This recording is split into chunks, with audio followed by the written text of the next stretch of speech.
একজন প্রধানমন্ত্রী সকাল ৯টায় সচিবালয়। সকালবেলা একটু সচিবরা ঘুমাইব, রাতের বেলা ইন্টারনেটে ভালো মন্দ দেখে বেচারারা শোয়।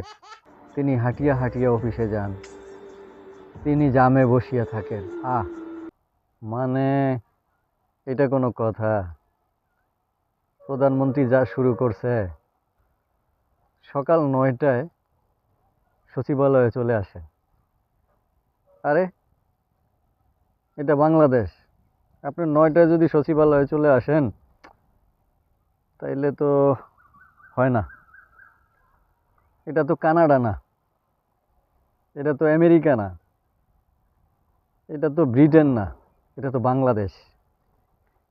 তাহলে বাংলাদেশে একজন প্রধানমন্ত্রী সকাল ৯টায় সচিবালয়, তাইলে তো সচিবকেও আসা লাগে, কর্মচারী কর্মকর্তাকেও আসা লাগে না।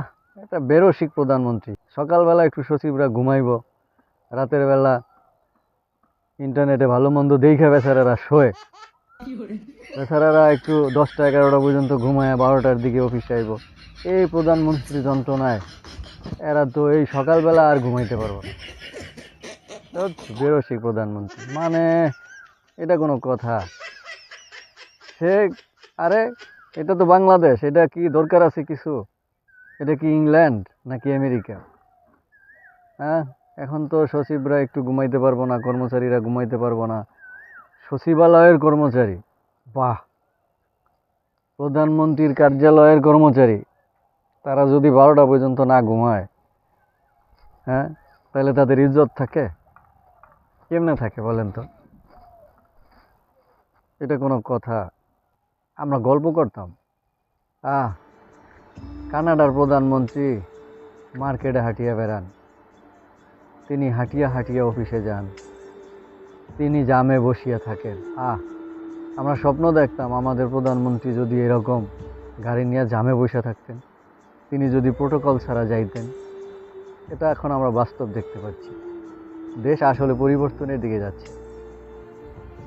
এটা যদি ধরে রাখা যায়, আর যদি এভাবে চলতে থাকে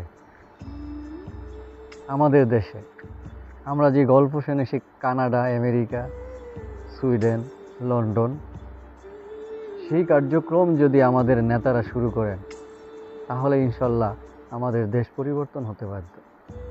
দল যেটাই হোক, মানুষ হোক মানবিক, নেতা হোক মানবিক। আর সচিবরা ঘুমাইতে পারুক বা না পারুক, ৯টায় অফিস চলবো, মানে এটা কোনো কথা?